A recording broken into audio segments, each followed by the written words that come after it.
يا يبا، شوف. لا والله حربية، طيارة حربية. طيارة حربية. شوف يا واحد، شوف شوف هذا المسير يا الربع. شوف نزلوا.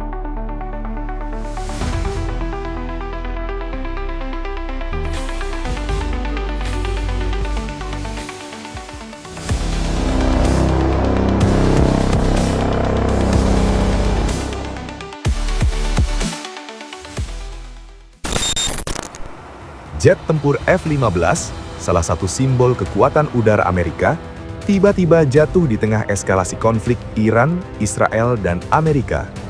Video pilot eject menyebar ke seluruh dunia.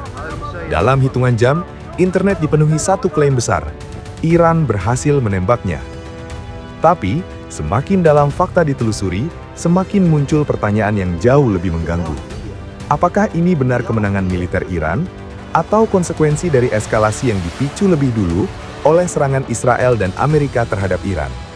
Dan yang lebih mengejutkan lagi, ada detail yang hampir tidak dibahas publik.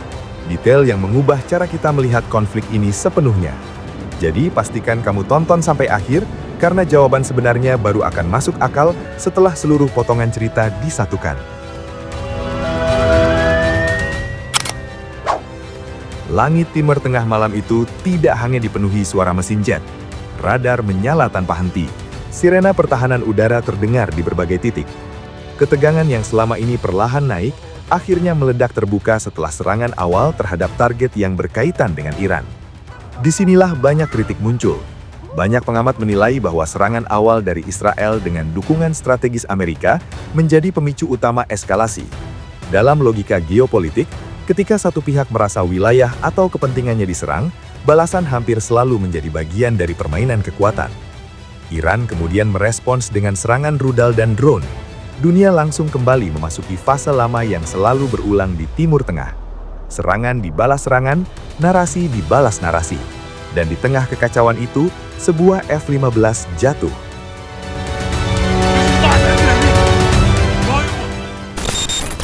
Momen kritis, jatuhnya F-15. Sekarang bayangkan ini, sebuah jet tempur yang dikenal tangguh. Mesin meraung di langit gelap. Lalu dalam hitungan detik, api terlihat. Pesawat berputar. Pilot melontarkan diri. Video itu nyata, dramatis, dan sangat mudah membuat orang menyimpulkan satu hal. Jet ini pasti ditembak rudal Iran. Tapi tunggu sebentar, ada sesuatu yang tidak sesederhana itu. Karena jika kita hanya melihat video, kita melihat ledakan. Tetapi jika kita melihat konteks militer, kita melihat kekacauan sistem pertahanan yang jauh lebih kompleks. Dan justru disinilah muncul pertanyaan besar yang jarang ditanyakan. Apakah kemungkinan terbesar sebenarnya bukan datang dari musuh, tetapi dari sistem yang seharusnya melindungi? Simpan pertanyaan itu dulu, kita lanjut ke gambaran strategisnya. Analisis geopolitik dan kritik strategis. Serangan awal yang dikaitkan dengan Israel dan mendapat dukungan Amerika menuai kritik luas karena dianggap mempersempit ruang diplomasi.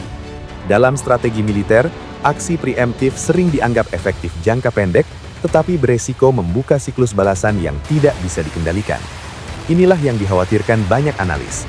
Ketika kekuatan besar menggunakan tekanan militer sebagai bahasa utama, maka respons lawan menjadi semakin keras. Iran melihat dirinya sebagai pihak yang diserang lebih dulu. Dari sudut pandang mereka, balasan bukan agresi, tetapi deterensi. Dan di titik inilah konflik berubah dari operasi militer terbatas menjadi potensi eskalasi regional.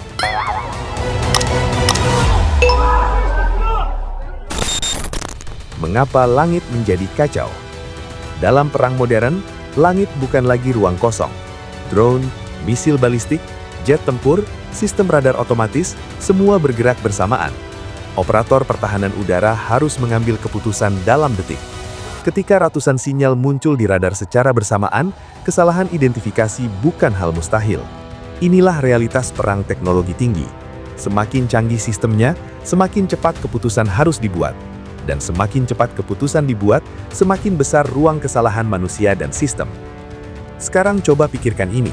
Jika jet itu benar-benar ditembak musuh, maka narasi kemenangan langsung terbentuk. Tetapi jika jet jatuh karena kekacauan sistem sendiri, Maka pertanyaannya jauh lebih tidak nyaman.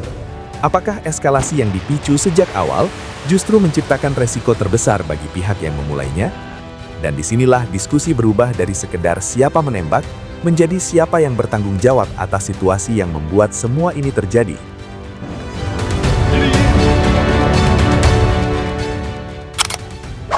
Narasi media dan perang informasi. Di era digital, perang tidak hanya terjadi di udara, tetapi juga di layar ponsel. Satu video bisa membentuk jutaan opini sebelum investigasi teknis selesai. Klaim kemenangan muncul cepat karena perang informasi sama pentingnya dengan perang senjata. Setiap pihak ingin terlihat unggul, setiap pihak ingin publik percaya versi mereka. Dan ketika emosi publik bergerak lebih cepat daripada data, kebenaran sering tertinggal di belakang. Jadi apa yang sebenarnya terjadi? Jawaban pastinya mungkin baru muncul setelah investigasi lengkap. Namun satu hal sudah jelas, insiden ini bukan hanya soal satu pesawat jatuh. Ini adalah konsekuensi langsung dari spiral eskalasi yang dimulai ketika serangan awal dilancarkan. Kritik terhadap Israel dan Amerika muncul karena banyak pihak menilai langkah militer awal mereka justru membuka ruang konflik yang lebih luas. Ketika api dinyalakan, arah angin tidak selalu bisa dikendalikan. Dan kadang percikan itu kembali ke pihak yang menyalahkannya.